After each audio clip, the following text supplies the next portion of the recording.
I'm here on behalf of Touched by Olivia Foundation. The Touched by Olivia Foundation, how do we get this started?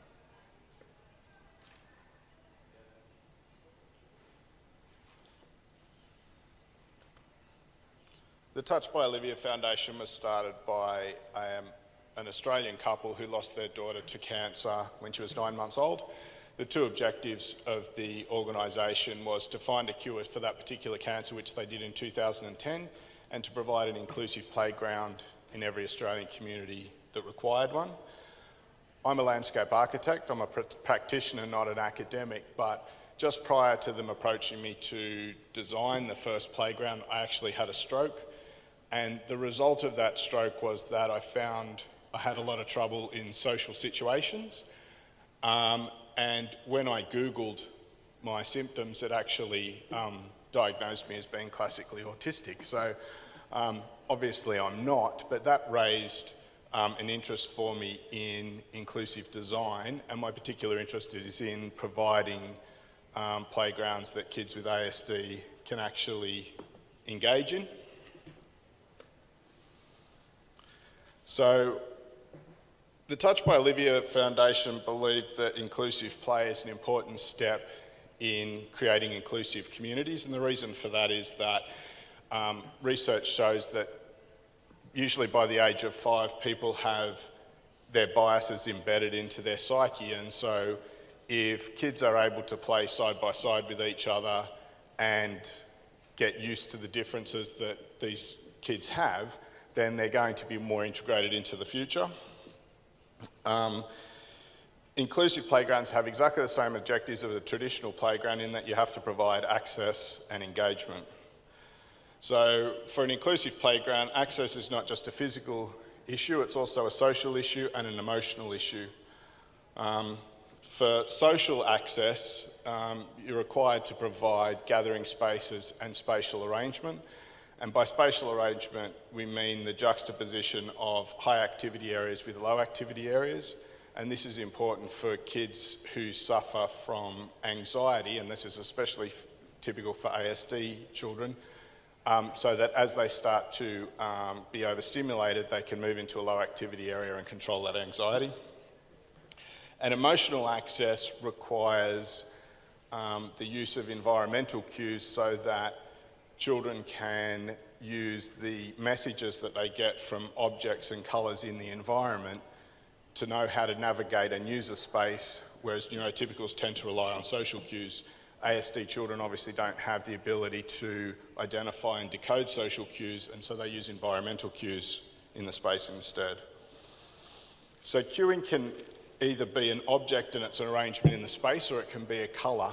The most obvious environmental cue is a path. People instinctively know that if they're on a path, the path will get them from A to B.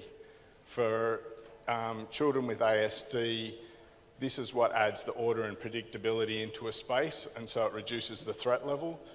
One of the things that I found when Google first diagnosed me was that most of the journal articles about autism suggested that the reason that autistic children had meltdowns was because of their reduced social skill set. They had trouble dealing with people. My experience was that I had trouble dealing with the spaces. It might have been the people that I reacted to, but it's the design of the space that actually starts that process of having a meltdown. And what I found was that spaces that I previously could go into, I couldn't go into anymore. And the reason that I found for that was because there was no predictability in the space, in that the neurotypicals were very random in how they moved through that space. And when I was tired, I couldn't read the social cues, and so I'd constantly run into people. After visiting a lot of special schools, I noticed that the autistic kids in one special school all moved in an anti-clockwise direction. So I immediately thought that autistic people always moved in an anti-clockwise direction. But what I realised from that was what they were doing was reading the messages that were in the space and following those messages. So they're very structured in how they move through a space, and so the space needs to give them the messages they need to know how to navigate it. And an environmental cue isn't a sign or an arrow, and the reason for that is that they're quite ambiguous, and whenever you have ambiguity within the space, then that can also lead to a meltdown. So that means that the design of the path has to be very particular. So the path has to be directional.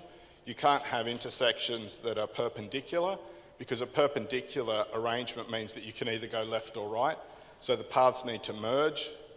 So that's what gives you the direction within that space. And if they don't have to make a decision within a space that they're already finding challenging because of the amount of people that are in it and the amount of sensory input that they're getting, then that helps them control their anxiety.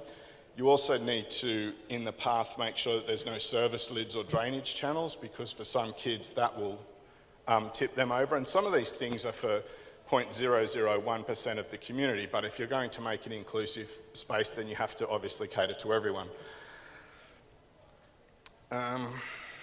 Sorry, on the next page. So social access involves creating gathering spaces and the spatial arrangement, as I previously mentioned. With the gathering spaces, this relates to where you put it and the level of intimacy that you include in that space. So some people like to gather in large groups. Obviously, children with ASD are going to want to be in a smaller group, and they're more likely to want to be in a low activity area rather than a high activity area. So you need to provide multiple opportunities for how you're actually going to achieve that.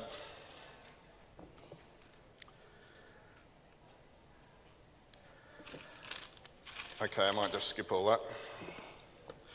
So if you provide access alone, that is not an inclusive space. You need to provide some engagement as well.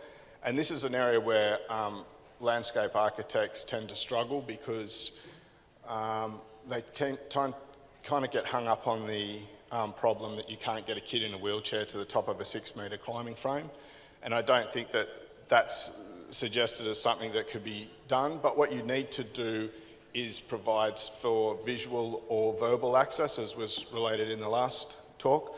So if you can't achieve physical access, you need to create spaces or curtilage around those activities or those playground items so that the kids can actually engage with each other verbally or visually. You also need to provide opportunities for intergenerational play. I think that if you include equipment in an inclusive play space that is specifically for disabled children, then that in itself is disabling.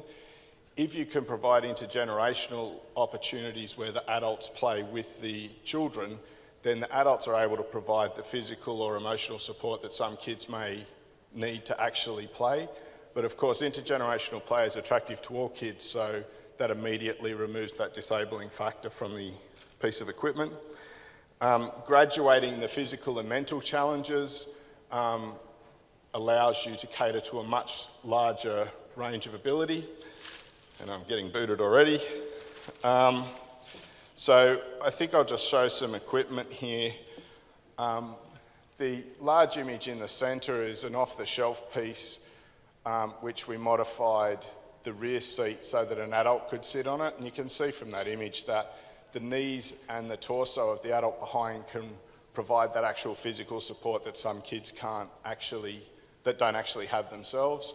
The buttons that are the middle right image are for the electronic merry-go-round, which is up the top there.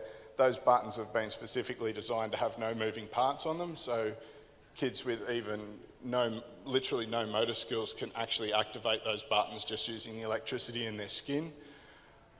And the sort of middle left area is what I referred to earlier as a low activity zone. You need to have these areas within the fence, and I firmly believe that you need to have a fence for the same reason that the last talk suggested that some ASD kids are runners. You need to have these low activity areas so that they've got a space to go to and reduce their anxiety levels. And here are some of the things that I always ask people to put in briefs for an inclusive play space. The first one is kind of obvious, I know, but it needs to be pointed out that what you're designing for is just needs. You're not designing for special needs. As soon as you turn them into special needs, then you're segregating those children from the main group, and that in itself means that the space isn't inclusive. The second point is my actual definition of inclusive playground design.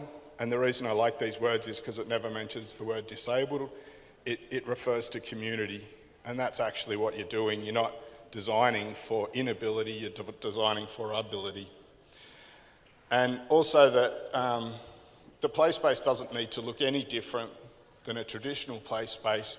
What makes it unique is how the different users interpret the design interventions that you've put into it. For example, we see a footpath as a path. A kid with autism sees a footpath as a message or a rule or a regulation on the ground that gives them the control and the predictability over their environment to control their anxiety. So I think it's important to note that you just need to see how different elements can cater to different needs but still achieve the same outcome. Thanks.